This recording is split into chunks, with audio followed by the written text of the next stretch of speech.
You are listening to the Unleash Greatness podcast with your host, Jonathan Mitchell. The best in personal, emotional, spiritual, and business development. Hey guys, this is Unleash Greatness podcast. I always feel like I should do something like tra-la-la when I do that intro because it seems more superhero-esque, but that's okay. Anyways, so this is Jonathan Mitchell.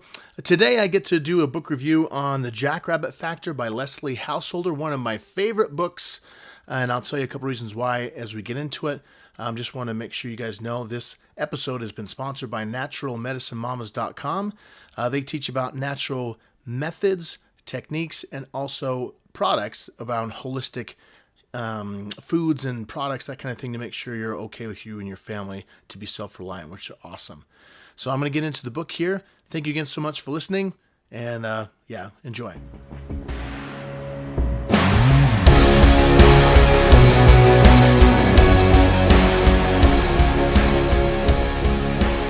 Hey guys, I am so excited to talk to you about this amazing book, the one called JackRabbit Factor by Leslie Householder. It has been one that has greatly influenced both my own personal life and my coaching. I love the principles and concepts that Leslie points out in this book, which is why I wanted to talk about it today. Jeffrey, in our interview on Monday, talked about it as well. So if you haven't listened to it, go back. He talks a lot about gratitude. I'm going to dive into it more this week, both with today and on Spiel Day with Friday. But this book has hugely impacted my life, and I'm very grateful to say that Leslie Householder, the author, is a friend of mine. In fact, I'll have to get her on the podcast and interview her because she's someone I look up to, and I'm inspired by her, by all the things she's been through in her story. So my own life, I first read this book back in 2006. And I went through it and just read the concepts. I'm kind of a person who likes to take concepts in books and from speeches and put them to test and see if they're actually going to work. Because I want to see if things are actually going to affect my life and change my life, or they're just a warm fuzzy to read and then that's it, So I took the test that she talks about in this book, put it to goals that I set in 2007. All of which came true within a year, which was crazy concepts. One of which, very specifically, I remember in my hand, I was holding in my mind's eye my first album called Break Free. And that time I had not written a single song. I wasn't very good at even songwriting at the time. I did a lot of music, but I wasn't really in a place where I could say I was a successful songwriter or musician or singer. I just did it for fun.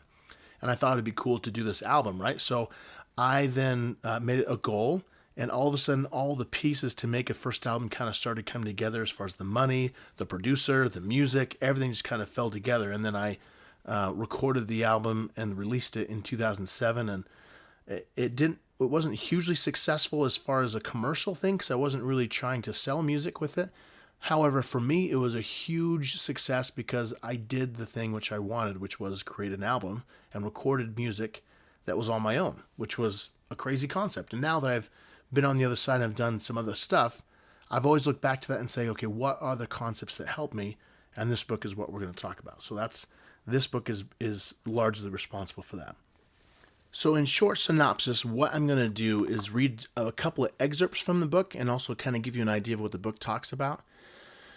So in the book, Leslie kind of tells her own story. She uses a husband and wife combo to kind of communicate some of her own experiences when, finding success in her own life. The husband's name is Richard, wife's name is Felicity, and they have this fight at the beginning of the book, and now how he's frustrated because he's not as successful as other people around him, and how she says, I wish that you were successful too, and they have this fight, and it's a bad thing, and so he leaves the house, goes into the woods in the back. And the book kind of segregates itself into two different stories. One is Felicity's story, the wife, who talks about her worry and her fears around her husband and having problems and worrying that he's going to lose himself or, do something traumatic to himself. And then there's Richard, who goes out in the back into the woods and falls asleep and has his dream. Most of it is kind of around his dream, but it also has concepts around getting over worry from Felicity's side. I'm going to use some different pages in here to kind of talk about what I gleaned out of this book, which mostly was using gratitude to have success. So I'll talk mostly from Richard's perspective just because that's one that I enjoyed. He obviously falls asleep. he sees this field of nothingness, right? There's nothing out there. He sees this paper sack, opens it up, and there's a sandwich inside, and he eats it and he goes, oh, that's nice. There's a sandwich. Looks ahead, and there's another paper sack with another sandwich. And as he keeps going, sees all these sandwiches, he sees all these other people looking for sandwiches, and there's all this competition of trying to get to the next sandwich, right? This dream is obviously about, working and getting paycheck to paycheck and trying to get to the next one, getting your way there. As he looks around, he thinks there's got to be a better way. There has to be something else besides this. And then he sees these other people who are watching these crowds. He thinks differently. He has this come to Jesus moment where he thinks to himself, okay, I've got to think differently than where I was. That's one of my favorite quotes, is one from Einstein. You cannot solve a problem from the same level you created them. As far as thinking, you got to think from a different level. And then he starts thinking from a different level, and he has all these other mentors and people come into his dream, into his life, that teach him about how to catch a jackrabbit, who in this dream signify wealth, success, everything that he wants.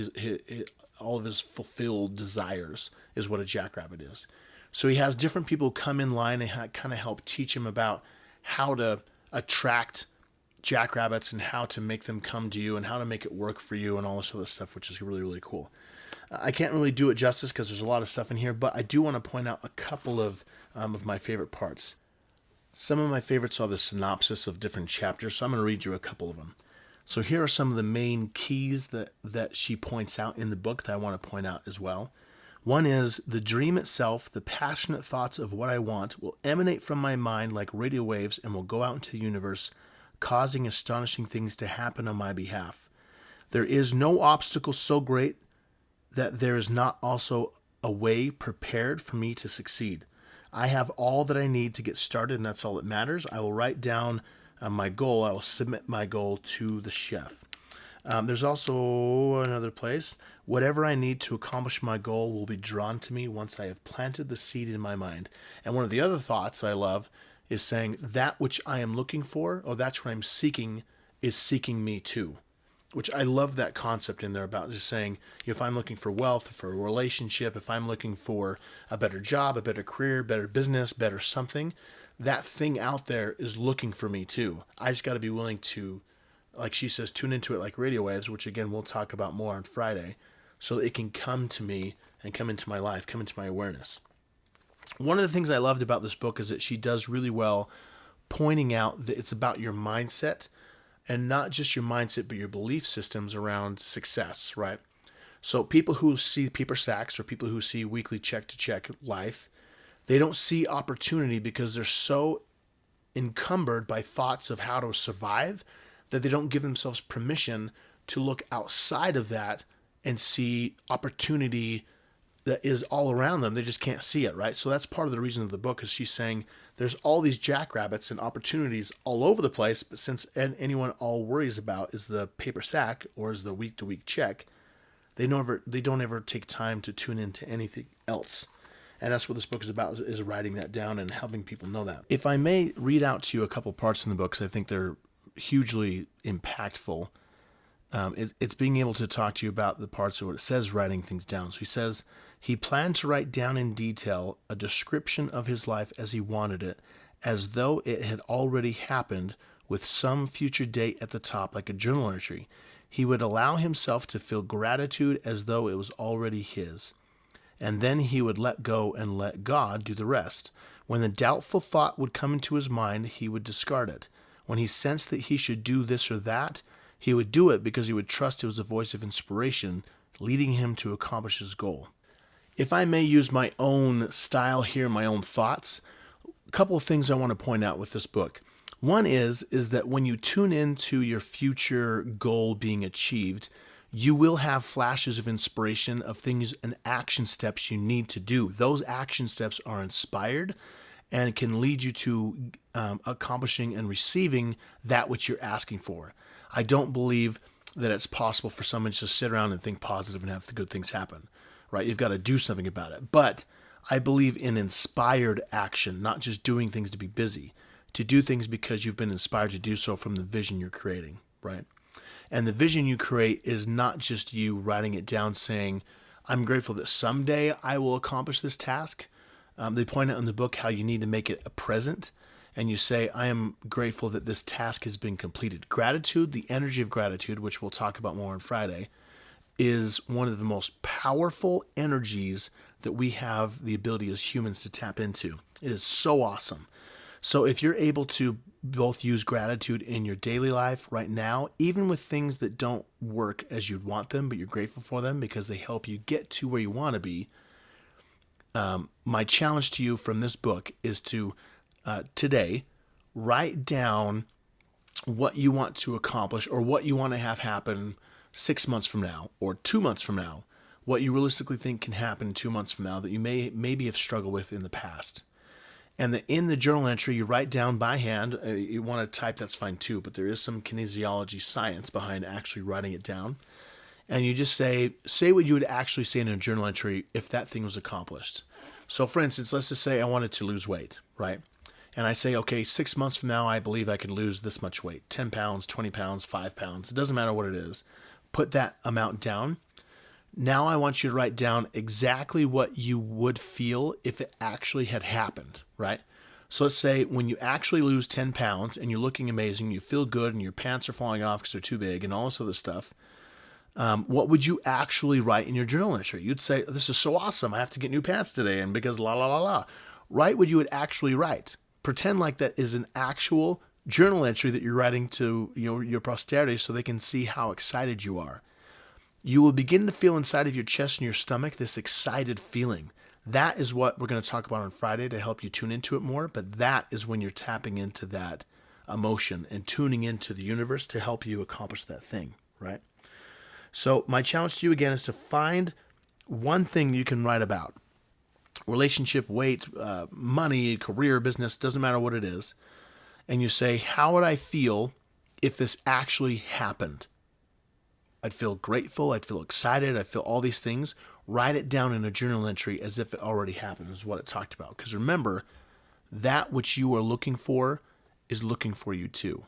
And it's up to you, it's your choice to what holds space in your mind. Are you going to let doubt and fear and all these other things hold space in your mind? Or are you going to make it a focus for you to have faith and gratitude and an expecting desire for that which you're looking for, right? I can tell you from experience, I've used this with people who have relationship issues and can never find someone to date, and they found their soulmate and their loved one. I've used it with my music many, many times. There's a lot of things you can do around this, and I'm going to talk about this more on Friday because this concept's amazing. But again, my challenge is for you to write down something tonight, today, this morning, whenever time it is you're listening to this, and use the power of gratitude in your life to see massive changes. I'm very grateful for this book, very grateful for Leslie and her tuning into it. Again, it's JackRabbit Factor by Leslie Householder. I'll put some links underneath for her in her website if you want to order one yourself because it's awesome. She also has her own podcast. Again, I'm going to invite her on if she's listening to this. Please come on, Leslie. Love to talk to you. And again, this is Unleash Greatness. Thank you so much for listening. Tune in on Friday because we're going to have some more good stuff coming. Tra-la-la.